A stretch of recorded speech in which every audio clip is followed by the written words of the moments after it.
Hola, hola, ¿cómo les va? Bienvenidos a un nuevo programa de todo lo que pasó en la semana en DTV, el periodismo en el Congreso. Vamos a empezar porque la semana parlamentaria viene súper cargada, repasando lo que sucedió en la Comisión de Presupuesto y Hacienda, que recibió la visita de 3 ministros muy importantes, el ministro Culfas, el ministro Catopodis y Daniel Arroyo.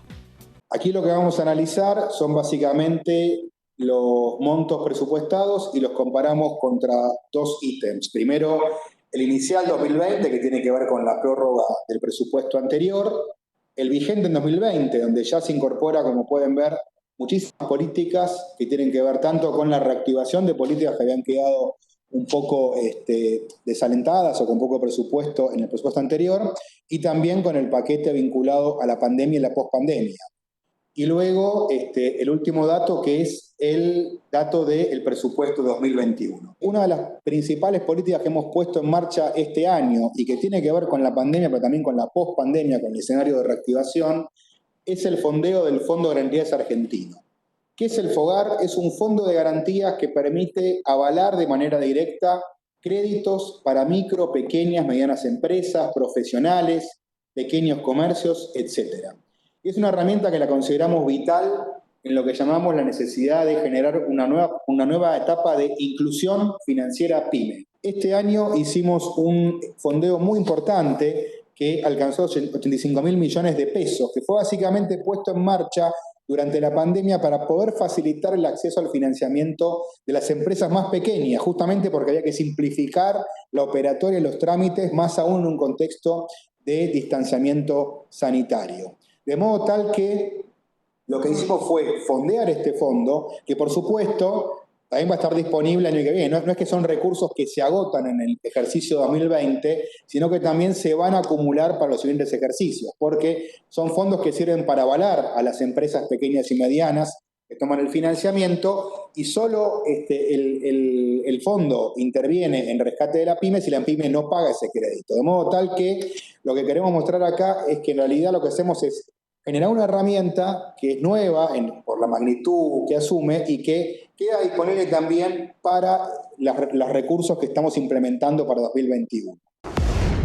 Hemos reactivado el 100% de las obras que estaban paralizadas. 6 de cada 10 obras cuando llegamos al ministerio no estaban activas. Hoy el 100% de las obras de la cartera se fueron reactivando o están en proceso de reactivación, y hemos definido en función de las competencias que le han tocado a esta jurisdicción, ordenar los ejes y los lineamientos en materia de obra pública y de infraestructura. Básicamente con 3 criterios muy claros. Uno, en primer lugar, contribuir, generar la infraestructura que necesita el país para garantizar una mayor competitividad, garantizar entonces el desarrollo de una matriz productiva en la Argentina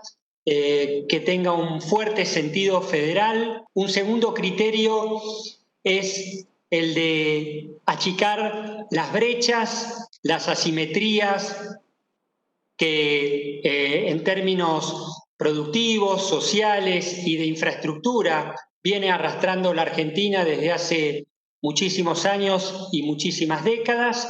Y un tercer criterio a la hora de pensar la agenda de este ministerio, por supuesto, tiene que ver con el trabajo, con el empleo y con la posibilidad de que la obra pública se transforme en un motor generador de mano de obra intensiva. Estos 3 objetivos que nos propusimos en el inicio de la gestión, por supuesto que se reafirmaron una vez que golpeó a la Argentina esta pandemia. Y son en base a esas 3 prioridades, a esos 3 ejes, los cuales hemos diseñado y estamos proponiendo la participación de la obra pública en el presupuesto del gobierno nacional para el próximo año.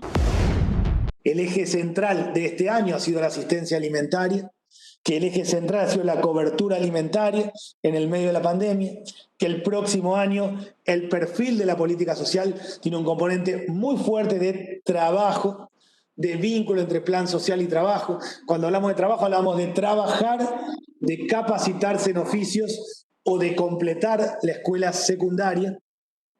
El eje central, la composición presupuestaria del próximo año refleja esa orientación a una política social de segunda generación vinculada al trabajo. Junto con eso, la urbanización, que cumple el derecho al hábitat y es un gran generador de trabajo.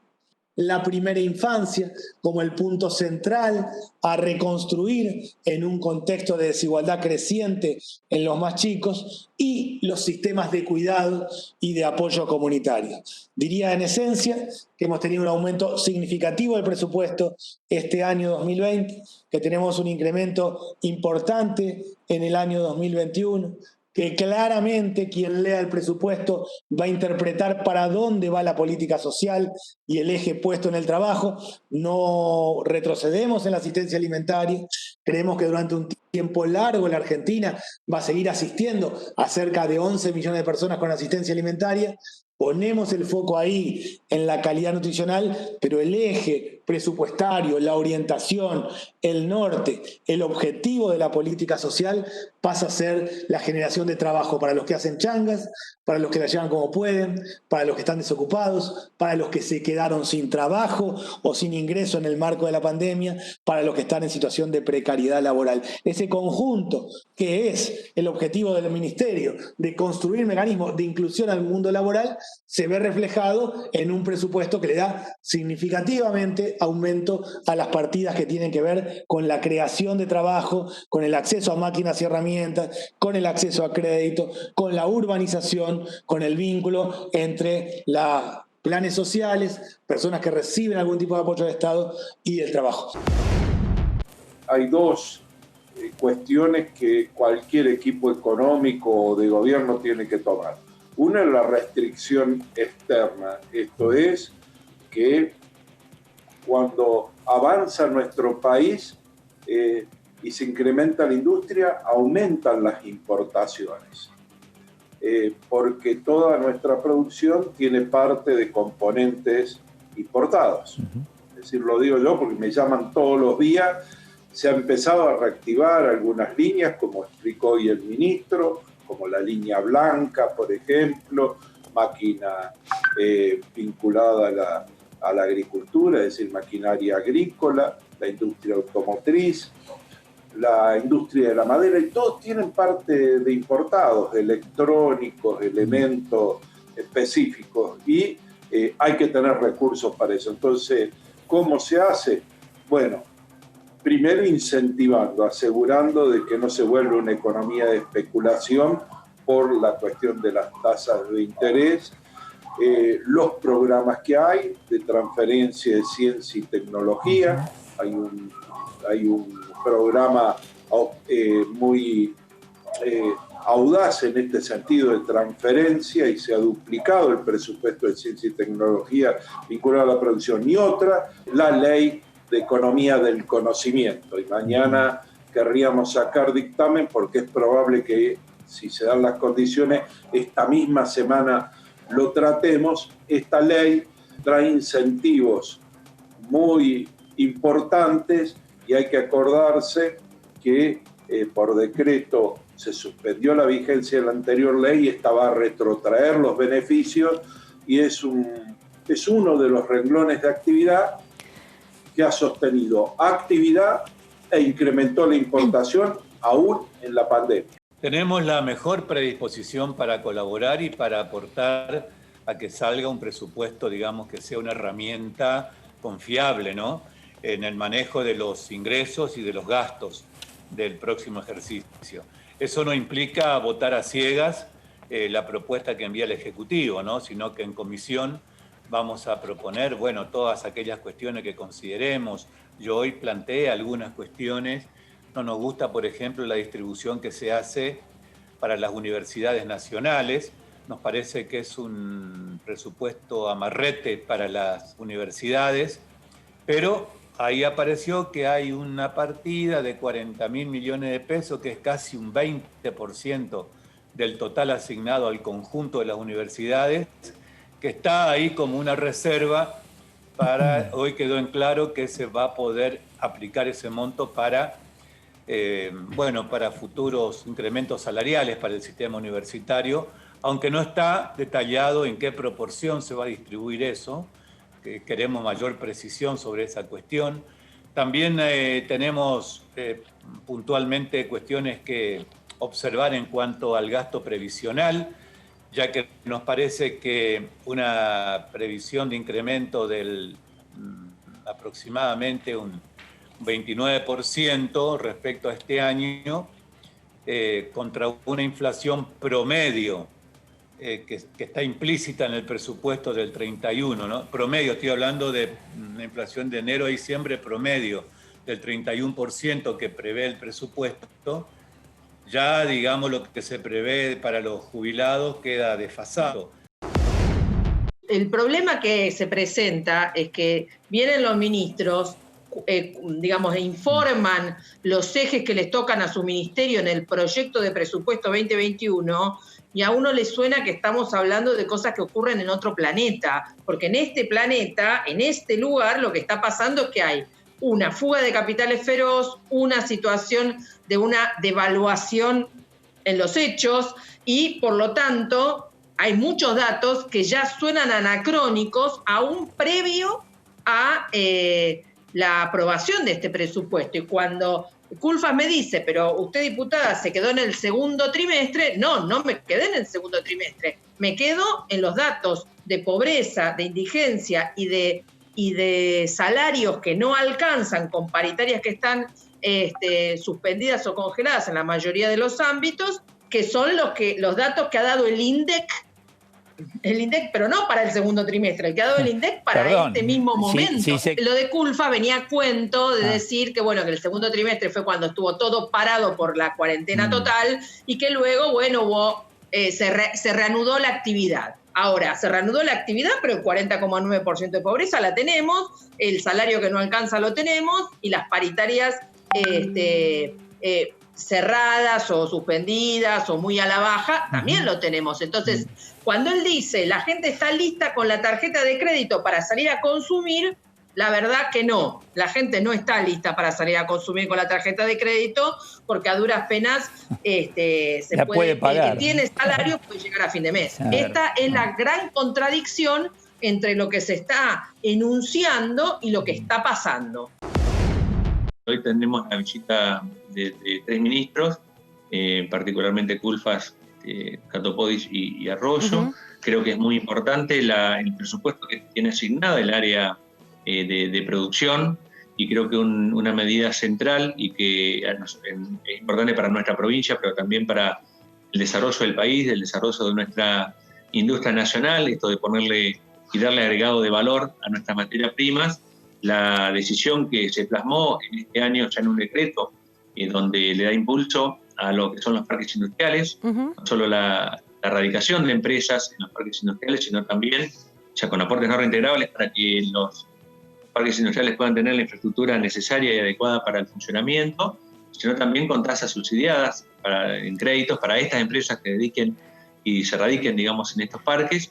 Así que eso veo una fuerte inversión del orden de los 7.200 millones de pesos que se estarían volcando en este sentido, que creo que es muy importante, en particular eso para nosotros, para el interior, para poder desarrollar nuestras industrias. Y en relación a la obra pública, esto que te decía del gasto de capital crece del 1,1 del PBI en el 2019 al 2,2, o sea, se duplica para el año 2021, con una importante inversión en lo que son viviendas, en el programa Procrear, que ya se lanzaron medidas este año y que se van a ver plasmadas en ejecución también y continuidad, ¿no?, el año que viene. Fíjate que nosotros votamos la ampliación del presupuesto hace algunos meses, poco tiempo atrás, y de esa asignación de casi 2 billones de pesos, el 80% eran prestaciones sociales, dentro de las cuales, por supuesto, el ministerio en particular del ministro Arroyo, el que tenía una fuerte incidencia, si bien también hay políticas que están articuladas, son transversales, los distintos ministerios y que, bueno, que reflejan en definitiva esto de que dijo nuestro presidente, de que empezamos por los últimos para llegar a todos. La verdad que nosotros queríamos la presencia y la seguimos reclamando de Ginés González García.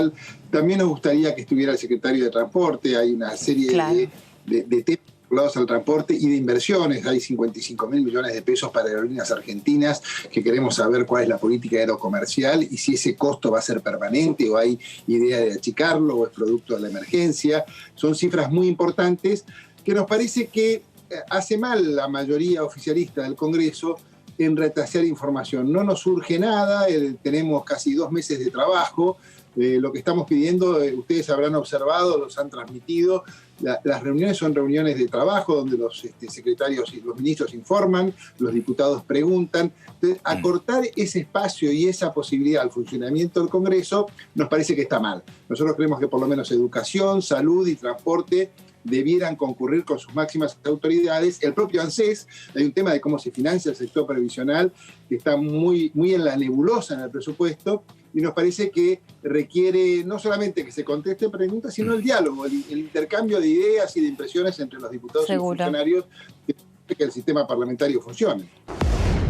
Yo escuché, y soy integrante de la comisión, todas las exposiciones, la del ministro Martín Guzmán, la de los 3 secretarios, tanto el secretario de Hacienda como el secretario de Finanzas, como el secretario de Política Económica, y todos, absolutamente todos, han sido hiper prudentes y mesurados en sus maneras y en sus visualizaciones al año que viene. Todos saben que estamos en un momento donde uno obviamente que establece una hoja de ruta, pero que esa hoja de ruta va a estar y está muy condicionada por el propio devenir de la economía argentina en los próximos meses. Por eso que el ministro de Economía, Martín Guzmán, dice que que este presupuesto es una especie de puente entre la situación obviamente complicada que asumió nuestro gobierno a la hora de que Mauricio Macri dijera presidencia, a la cual se le agregó estos efectos tan dramáticos provocados por la pandemia, y que nosotros estamos tratando de encaminarnos hacia un objetivo mucho más integral, donde podamos tener un país, como dice Guzmán, con 4 o 5 puntos importantes, ¿no? Él habla de una inclusión social activa, habla de dinamismo productivo, habla de una situación real de federalismo, habla de la estabilidad macroeconómica y de la cuestión de la soberanía, ¿no? Todos estos objetivos no los vamos a conseguir de un día para el otro, y si algo hemos encontrado en todas las exposiciones en estos días es mucha tranquilidad, mucha mesura, cero exitismo, nada de soberbia, una cosa de mucha tranquilidad que esperemos que podamos ir generando los puentes necesarios con la oposición para tener el mayor acompañamiento posible. Primero, en cuanto a la obra pública, que hay una participación activa importante, financiada, insisto, con déficit y endeudamiento, que eso es un tema importante para hacer. La obra pública tiene que estar orientada primero a generar desarrollo que sirva para el desarrollo económico, pero fundamentalmente ustedes saben que la obra pública es un elemento indispensable para la reactivación económica rápida. Entonces lo que tenemos que discutir es la distribución federal de esa obra. Ese es un tema que está en la agenda, que tiene que estar en la agenda del gobierno y que durante el 10 de diciembre hasta ahora, 10 de diciembre de 2019, se han creado muchos impuestos y no han sido coparticipados los municipios, a las provincias, y menos los municipios que están pasando una situación difícil. Entonces la obra pública tiene que estar reorientada primero con un criterio de desarrollo, pero después con un criterio federal. Luego el tema de la política de producción. Hay una visión muy fuerte de que el Estado tiene que ser el regulador, más que el interventor, no regulador, el interventor del desarrollo. Ahí donde discrepamos y tenemos que dialogar y debatir sobre este tema. El Estado tiene que ser regulador con medidas, como dije antes, con políticas económicas claras, con políticas relacionadas con la producción, con políticas de financiamiento, y eso tenemos que debatirlo porque esta visión de este gobierno da en función de la lapicera del funcionario de turno, y no tiene que ser así, tiene que estar debatido con todos los actores. Y desde el punto de vista de desarrollo social, hay que trabajar en la asistencia, sobre todo con estos índices de pobreza, pero básicamente hay que apuntar al trabajo. La única forma de salir de este tema es a través de generar puestos de trabajo. Decían recién ustedes la informalidad. Es un tema que tenemos que trabajar en Argentina. No se puede mirar para el costado la informalidad desde el punto de vista laboral. Yo creo que lo que el gobierno intenta hacer a través de las medidas económicas de las exportaciones es un claro mensaje a que debemos exportar para recibir divisas, pero me parece que el mercado interno tiene que ser una impronta nuestra, aprovechar esta pandemia, que son dos, que es la sanitaria y la económica, para darle una impronta de producción a nuestro país, solucionando las cosas nosotros, no esperando soluciones mágicas quizás de empresas de afuera que vengan a invertir acá. Acá hay, creo, sapiencia suficiente como para darnos la maña y la metodología de producir nosotros. Y creo que tenemos esa oportunidad. Y lo digo con justa causa, porque en Misiones se da y mucho este tipo de cuestiones. A pesar de que somos 1.200.000 habitantes, estamos en plena pandemia, en una zona fronteriza que ustedes saben la problemática que tenemos, pero no obstante ello, hay muchos emprendedores que están tomando gente, se están reinventando, aquellos que estuvieron muy afectados se están reconvirtiendo, vale decir, hacer de la crisis una oportunidad. Por supuesto que tenemos problemáticas que definir. Hoy me llamaba un emprendedor gastronómico de Puerto Iguazú y me decía, quedamos afuera de tal medida económica, a ver cómo podemos hacer para entrar. Bueno, es un conjunto de las medidas que da la Nación y de la provincia donde se buscan las soluciones, y nosotros podemos hacer gestiones para que en este sector que está muy perjudicado, que es el turístico, pueda darse una vuelta de tuerca. Necesitamos ser competitivos con un IVA diferenciado, con un impuesto a la ganancia diferenciado y lógicamente también con poder generar más empleo a través de un régimen de empleo diferente y distinto. Hay un debate también que nos debemos donde el proyecto de aporte extraordinario hace punto, que tiene que ver con una cuestión lo que nos vamos y nos debemos abocar, que es cómo se hace de recursos el Estado para sostener determinadas políticas. Exactamente. Ese es el punto al que usted iba y creo que es el punto que nos preocupa a todos. Bueno, acá me parece que el aporte extraordinario abre la puerta también para ese debate y creo que la progresividad es un aspecto que evidentemente nosotros tenemos que replantearnos, que si nosotros sabemos, por ejemplo, que durante el gobierno anterior hubo una resignación de 7 puntos del Producto Bruto Interno que benefició a sectores, digamos, que tenían que aportar por ganancias, por ejemplo, bueno, es hora de que entonces nos replanteemos. ¿Por qué? Porque evidentemente todos nos damos cuenta que se necesitan recursos para ir sosteniendo la política activa del Estado en reactivación de la economía y acompañamiento a su vez de los que van quedando más atrás. Entonces, creo que en ese camino este debate gana riqueza, o sea, promocionar la producción, incentivar el empleo, pero también en la búsqueda de una estructura tributaria que sea beneficiosa y mucho más justa, que me parece que es el debate que se está dando en el mundo y que en la Argentina nos merecemos dar. En la Comisión Conjunta de Comunicaciones Informática y de Presupuesto y Hacienda se pudo dar dictamen a las modificaciones que sugirió el Senado para la Ley de Economía del Conocimiento.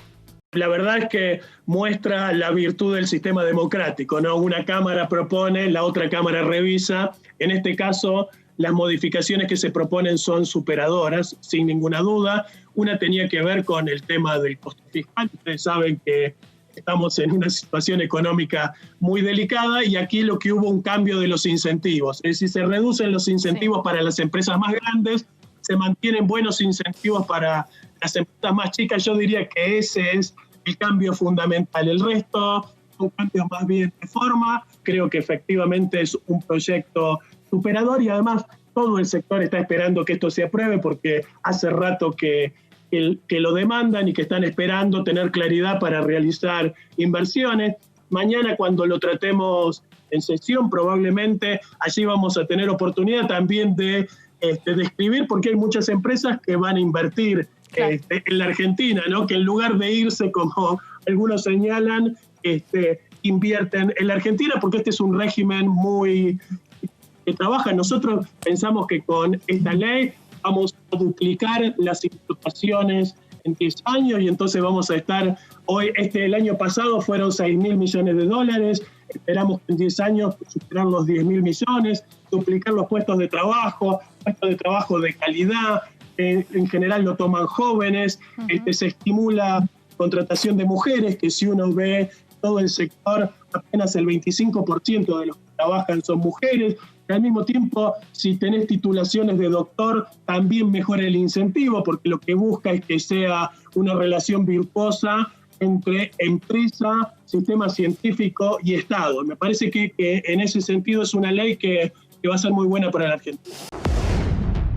Y esta semana se sesionó otra vez en el Congreso de la Nación y se pudo avanzar con varios proyectos sobre los que se venía trabajando. Por un lado, se aprobó la economía del conocimiento, también se declaró la emergencia citrícola, hubo finalmente la posibilidad de avanzar en la regulación de la actividad de los fonoaudiólogos. También fue importante lo que pasó respecto de las vacunas para seguir luchando contra el COVID-19 y por otra parte se aprobaron los ejercicios militares combinados.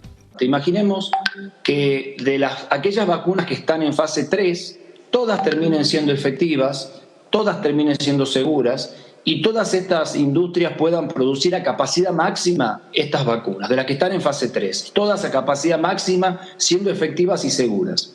Aún así, la capacidad máxima de producción, si bien los datos no son del todo fidedignos, no va a exceder las 6.000 millones de dosis de vacuna. Si necesitamos ponerle 2 dosis a cada humano en el mundo, desde ya que esta cantidad de dosis no va a alcanzar para todos los humanos. Y obviamente que la distribución tampoco seguramente será equitativa en un mundo que sabemos no es equitativo. La mitad de estas 6.000 millones de dosis, exagerando, ya están contratadas en los países desarrollados. Y la otra mitad está siendo contratada a enorme velocidad por todos los países de países en desarrollo. Frente a esa situación y frente a la llegada de las distintas empresas, el Ministerio de Salud de la Nación, además de inscribirse en el fondo COVAX, ha empezado las tratativas con el objetivo de garantizarle a los argentinos y a las argentinas las vacunas en el mismo momento que aquellos países desarrollados. Frente a esta situación, parte de la industria ha planteado algunos requisitos excepcionales para lo que son nuestras formas habituales de contratación. Requisitos que no son ni esperables ni habitualmente usados para contratar insumos, que tienen que ver, por un lado, con prórrogas de jurisdicción frente a situaciones o litigios que surgieran entre el Ministerio de Salud y la industria contratante. Frente a eso, exigen prórrogas de jurisdicción. Eso nosotros en este proyecto de ley es lo que le estamos brindando al Poder Ejecutivo, la capacidad para poner en el contrato prórrogas de jurisdicción como se hace muchas veces con bonos de deuda, pero en este caso para la compra de insumos. La verdad que estamos hoy institucionalizando requerimientos internacionales totalmente excepcionales, pero necesarios en este mercado nuevo que se está generando internacional sobre la vacuna para garantizarle a la Argentina su acceso oportuno.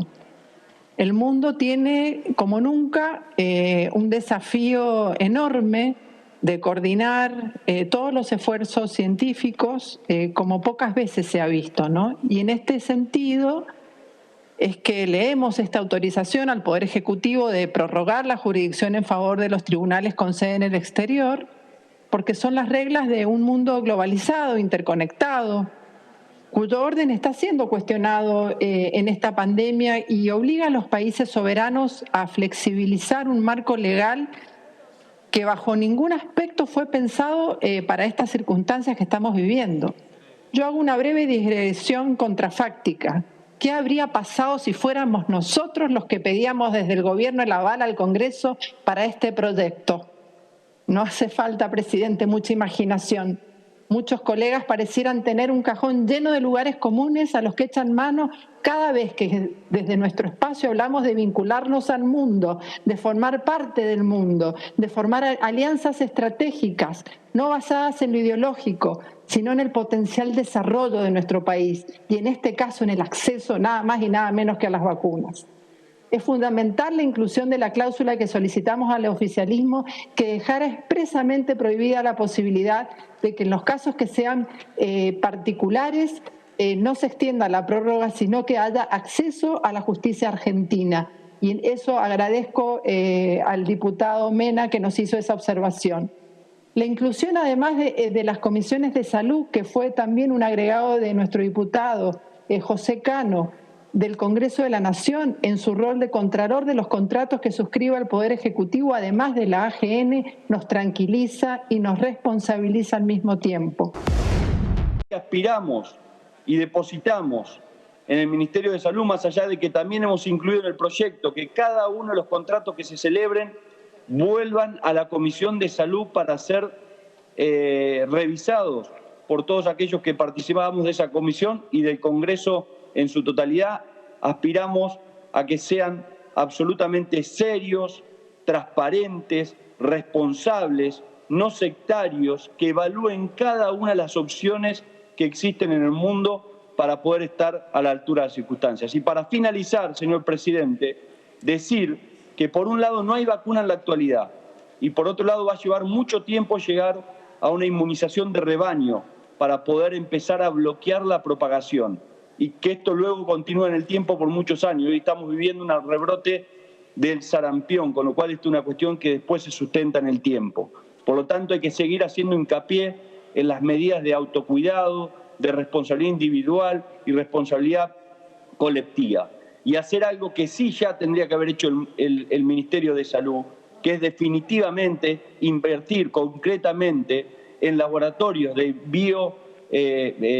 biología molecular para que esos PCR que no se hicieron en un comienzo los haga definitivamente en esta instancia que siguen siendo aún muy necesario y que va a ser muy importante para poder controlar la pandemia. En términos sintéticos, extender esta emergencia para el sector citrícola tiene la intención clara de paliar esta crisis que estamos viviendo en el sistema productivo en función de la cantidad de problemas que tenemos. Como usted sabrá, señor presidente, hay una sequía muy grande a nivel nacional en todo el territorio de la Argentina y esto trae innumerables problemas particularmente para este sector como para otros. Y para nosotros consideramos un sector muy importante, ¿no? Que muchísimas provincias están integradas en esta cadena productiva. Y teniendo en cuenta la importancia también económica de un sector que produce más de 700 millones de dólares al año, que exporta más de 700 millones de dólares al año y que además da trabajo a casi 100.000 personas. En ese contexto nos parece importante y agradecemos la predisposición de todos de poder agregarlo al orden del día de manera que pueda ser tratado este proyecto de la citricultura en la Cámara. No es el mejor momento para la citricultura, como así tampoco para otras economías regionales, pero sí queremos destacar, valorar positivamente que nuestro gobierno escucha la demanda de los sectores y que esta Cámara hoy se está haciendo eco de ese inconveniente, de ese problema que estamos teniendo. Pero con la profunda convicción, señor presidente, de que en los próximos meses ya vamos a tener no medidas de contingencia como es la declaración de esta emergencia, sino de reactivación productiva en función del proyecto 2021 que lo vamos a tratar en breve. Las distintas economías regionales, acá algunos diputados lo han mencionado, se basan su desarrollo en dos patas, la pata de lo que es el consumo interno y lo que es lo que exportan, lo destinado a exportación, como es el caso de la citricultura. Y en este caso, a diferencia de hace un poco más de un año, hoy tenemos la dificultad cambiaria, hoy tenemos distintos tipos de dólares de referencia de la economía, el dólar ahorro 136, el dólar bolsa 140, el contado con liqui 150, y el dólar de exportación de cítricos, saqué la cuenta de la cotización de hoy, 73,15. Esto obviamente los obliga a una competitividad así, yo diría exacerbada a las distintas empresas que tienen que exportar. Cuando abordamos a las actividades y al auxilio de las actividades y las empresas sin prejuicio, sin hacer discriminaciones por tamaño, y damos soluciones integrales, creo que estamos sintonizando con lo que necesita la ciudadanía en este momento. Yo quiero recordar que solamente un cuidado de las actividades productivas y de las empresas, que son las que generan puestos de trabajo y son las que nos permiten obtener divisas, nos va a permitir salir de manera con menores costos sociales de esta pandemia que estamos transitando. Así que celebro cuando coincidimos, celebro cuando no tomamos posiciones antagónicas o posiciones contrarias al funcionamiento de las empresas porque son fuentes de mano de obra. Celebro que estemos tratando este tema y por supuesto vamos a acompañar con mucho gusto este proyecto de programa. Hemos consultado y hemos escuchado a miles de profesionales a lo largo y a lo ancho de nuestro país, los cuales nos plantean la importancia de tener una ley propia, una ley que le reconozca el ejercicio profesional. Ustedes saben claramente que la fonoaudiología data de una ley de 1967, donde no les reconoce su rol fundamental. Por lo cual hoy estamos dando un paso trascendental que tiene que ver no solamente con reconocerles derechos a los fonoaudiólogos, sino también reconocer derechos a quienes acceden a la población y a la atención de los fonoaudiólogos. Ustedes saben que hay un dato que marca que más o menos de un 13 a un 15% de niños y niñas menores de 14 años necesitan la asistencia de la fonoaudiología. Por lo cual creo que este déficit con esta ley que jerarquiza el rol de los fonoaudiólogos y las fonoaudiólogas es trascendental. Claramente, además, me parece que viene a armonizar los contenidos, viene a generar un piso de formación y de calidad institucional en todo lo que hace a la formación, estableciendo la ley requisitos y pautas claras, precisas y concretas para garantizar un ejercicio adecuado. Creo que en este periodo de reconstrucción del sistema de salud es oportuno y apropiado darnos la posibilidad de aprobar esta ley que claramente viene a darle jerarquía a una profesión que data de hace mucho tiempo que la está reclamando. Por eso creo que es fundamental reconocer en esta ley el rol, el ejercicio y que realmente algo que vienen hace mucho tiempo reclamando, hoy podamos hacerlo en un hecho concreto y real, no solamente para los profesionales de la fonoaudiología, sino también para los derechos de toda nuestra población. Lo importante es que con la sanción de esta ley estamos otorgando un marco legal que el desarrollo de la profesión necesita, solucionando un problema especialmente en aquellas provincias que no cuentan con leyes propias en la materia. Para ello, los fonoaudiólogos deberán inscribirse ante el organismo correspondiente en su jurisdicción, mediante la presentación de su título habilitante y los demás requisitos que establezca cada jurisdicción y así habilitar el ejercicio profesional. Esto es importante porque la fonoaudiología es una profesión médica que establece como tal, distinguiéndose claramente de otros servicios como de coaching y cursos que se ofrecen en otras actividades o profesiones que no tienen que ver con la salud. En la actualidad esta profesión se rige por el capítulo 13 de la ley 17.132 que establece las reglas para el ejercicio de la medicina, odontología y actividad de colaboración de las mismas, que recordemos trata del año 1967. Los fonoaudiólogos merecen una norma acorde con esta nueva realidad que haga posible el ejercicio profesional en las mejores condiciones, resguarde el prestigio de la profesión y sirva de reconocimiento y jerarquización de su trabajo. Los profesionales de la fonoaudiología tienen un rol fundamental en la habilitación y rehabilitación de las patologías que afectan la comunicación humana. En el mundo complejo en el que vivimos, la capacidad de comunicarse es cada vez más importante para el desarrollo de la persona y la interacción con su entorno. En este contexto significa, y tenemos que darle un especial lugar a la importancia que tiene esta profesión en nuestra vida actual. Yo, como miembro informante, he trabajado sobre este tema. No escuché a ninguna cámara ni ninguna empresa que se fuera a ir del país por el giro o el texto que nos viene del Senado. Venimos de una etapa de endeudamiento y fuga y de entrega a los grandes capitales transnacionales. Nuestra ideología, de verdad, es muy diferente. Nosotros tenemos una perspectiva desarrollista, productivista, con inclusión, con todos los argentinos adentro, para generar más conocimiento, más trabajo, más divisas, con justicia social, con soberanía política, con independencia económica. Aún así, en el 2019, cuando se aprobó por primera vez la ley en el Congreso, a pesar de que teníamos muchísimas diferencias, hemos acompañado el proyecto en general, hemos votado algunos artículos en particular. Me parece que para un proyecto tan importante como este, yo le pido a la oposición que reconsidere la posición que expresaron en la comisión y que acompañen este proyecto, porque de verdad creo que es muy importante y todas las empresas del sector lo están esperando. Este proyecto es un proyecto que, como dije, es inclusivo, es federal, es progresivo, es solidario.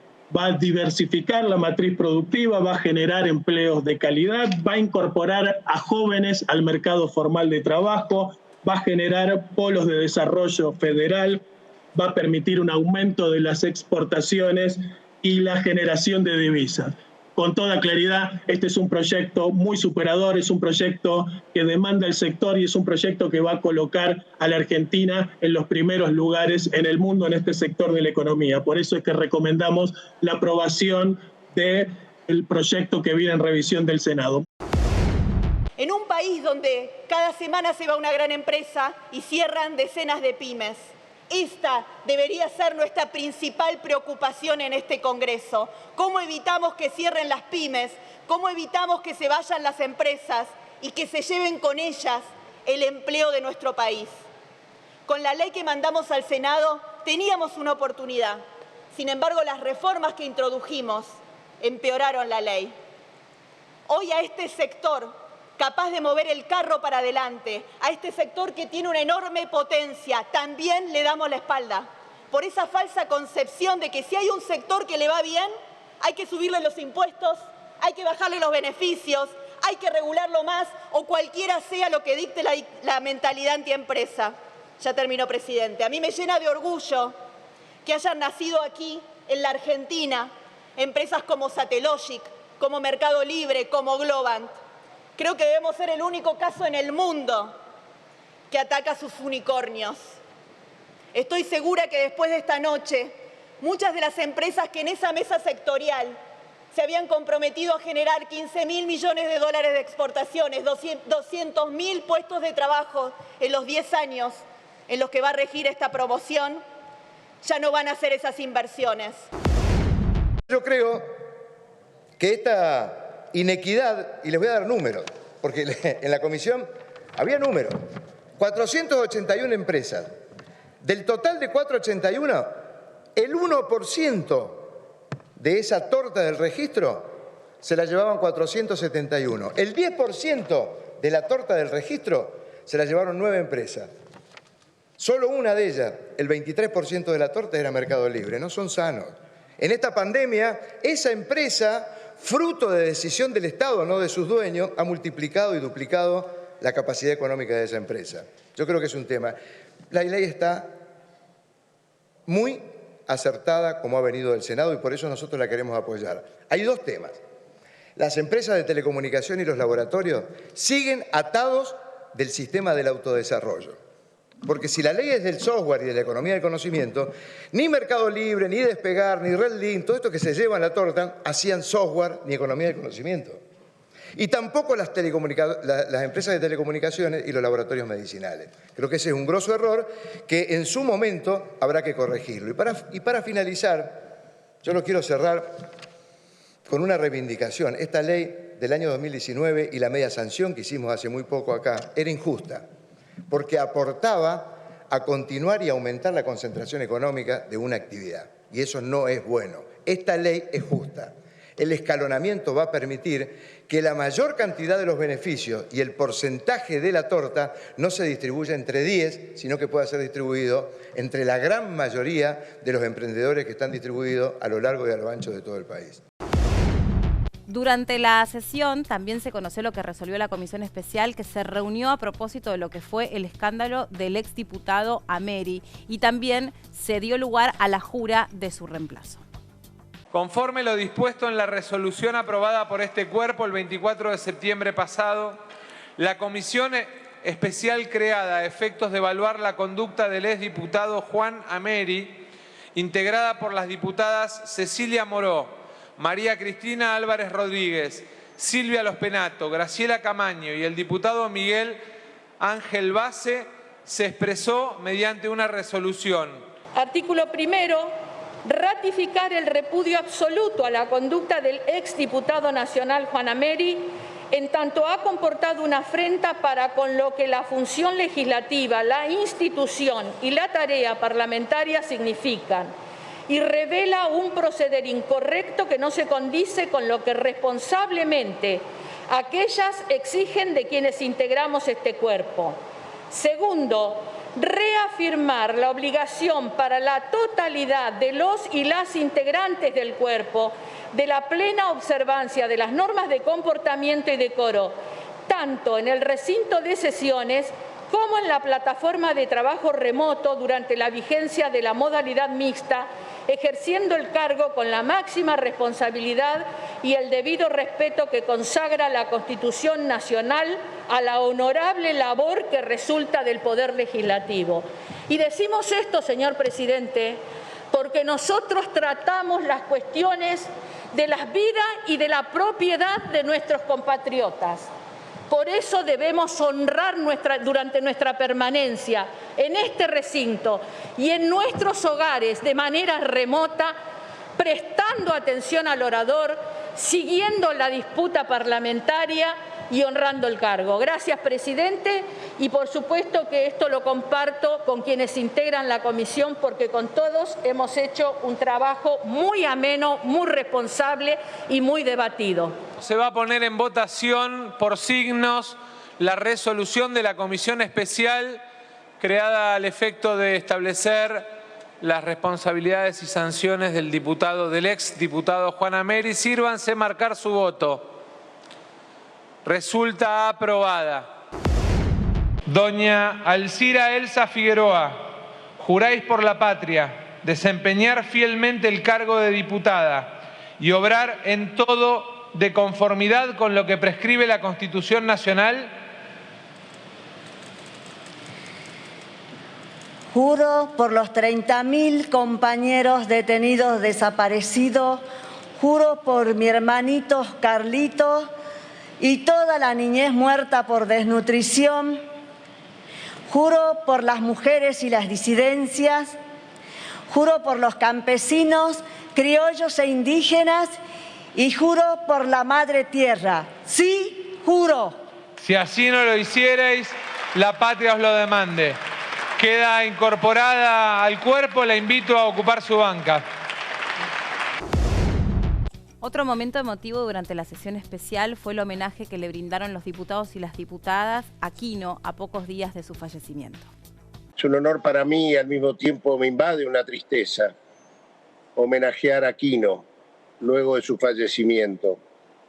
Su extensa obra artística nos ha emocionado y ha echado luz sobre diversas situaciones de la política, de la vida. Quino se fue, pero nos dejó su legado más preciado, presidente, Mafalda. Una nena de los años 70 que pudo ser democrática, que pudo ser rebelde, que pudo rebelarse a muchas cuestiones sociales que estaban instrumentadas en ese momento de esa forma, y a través de esas maravillosas historietas hacer pensar a muchos y a muchas que algo distinto era posible. Quino fue mendocino, pero lo adoptó el mundo entero. Un hombre lleno de preguntas y lleno de respuestas, que como tantos otros debió exiliarse en los años más duros de la Argentina y desde allí seguir denunciando con sus mejores armas, su inteligencia, su humor, su trazo, todo aquello que no se podía decir en este país. Quino con su dibujo nos interpelaba para reconocer las desigualdades de esta sociedad y llevarnos a la reflexión en la búsqueda de una sociedad más justa.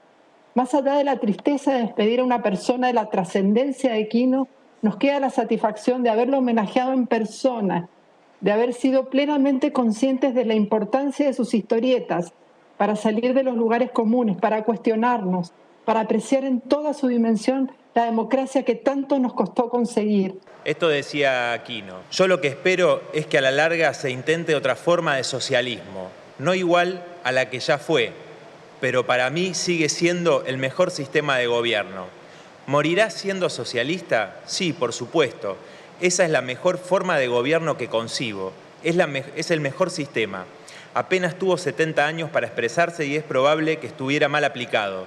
Si pensamos que el cristianismo le llevó 3 siglos imponerse, ¿por qué no podemos pensar que el socialismo regresará y finalmente podremos vivir en un sistema más justo y más humano para todos? En el plenario de Comisiones de Mujeres y Diversidad y de Legislación del Trabajo se avanzó para poder promover el empleo formal de las personas trans y travestis. Yo creo que por un lado está el decreto del presidente, que eso ya es una instancia fundamental y que acelera los tiempos, y me parece muy buena esa iniciativa. De hecho, nuestro proyecto de ley también incluye el diseño del decreto, incluye una mirada del Poder Ejecutivo Nacional, la mirada de casi 200, más de 200 organizaciones de la diversidad sexual. En este punto tiene mucha base social y mucho trabajo, y en definitiva estamos hablando de un colectivo que ha sido históricamente excluido no solamente desde las instituciones educativas, sanitaria y laboral, sino también muchas veces de las propias familias. Por eso el deterioro tan complejo que tienen algunas compañeras, por eso estamos hablando de un colectivo que tiene una expectativa de 40 años de vida. Me parece que es importante que también esto que vos decís, que como sociedad evolucionemos, y estamos evolucionando, y podamos pensar en términos más inclusivos y en términos más humanos también.